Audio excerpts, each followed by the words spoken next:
একটা উদ্দেশ্যবিহীন যদি ঘোড়া ছুটতে থাকে, সে কোথায় ছুটবে তার হিসাব নেই। একটা উদ্দেশ্যবিহীন একটা রকেট যদি ছুটতে থাকে, সে কোথায় যাবে হিসাব নেই। একটা উদ্দেশ্যবিহীন একটা ঘড়ি আকাশে উড়ছে, সুতাটা কেটে দিলে সে যেখানে ইচ্ছা সে সেখানে চলে যাবে। একটা উদ্দেশ্যবিহীন একটা কুকুর, পাগলা কুকুর, সে ছুটাছুটি করছে, সে যেখানে পাচ্ছে সেখানে দৌড় দিচ্ছে, তার কোনো উদ্দেশ্য নেই, সে যেখানে ইচ্ছা সেখানে যাচ্ছে। তো আপনি আমি অনুরূপ, তাই উদ্দেশ্যবিহীন। আপনার আমার কোনো উদ্দেশ্য নেই, আপনার আমার কোনো উদ্দেশ্য আছে না নাই এটা আমরা কখনো চিন্তাই করিনি। কি উদ্দেশ্যে পৃথিবীতে আসলাম, কি কারণে আসলাম, কেন আসছি। আপনার আমার যে এখন যে উদ্দেশ্য, সেটা সকালে ঘুম থেকে উঠতে হবে, উঠে ব্রাশ করতে হবে, ব্রাশ করে সকালের নাস্তা খেয়ে আবার কাজে যেতে হবে।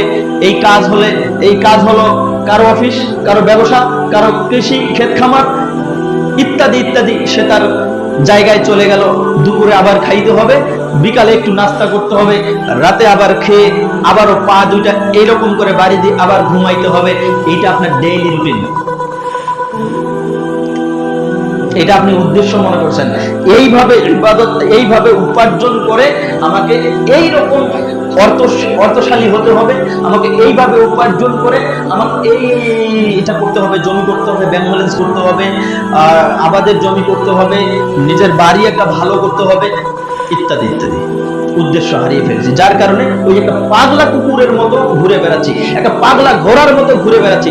উদ্দেশ্যবিহীন লাটাই ছাড়া, সুতা ছাড়া একটা ঘুড়ি যেভাবে উড়ে বেড়াচ্ছে, ওই রকম করে ঘুরে বেড়াচ্ছি, কোনো উদ্দেশ্য নেই। আপনি আমি সবাই। তো আমরা আমাদের নিজের উদ্দেশ্য হারিয়ে ফেলার কারণে আমরা আমাদের নিজেদের নফসের উপর জুলুম করেছি।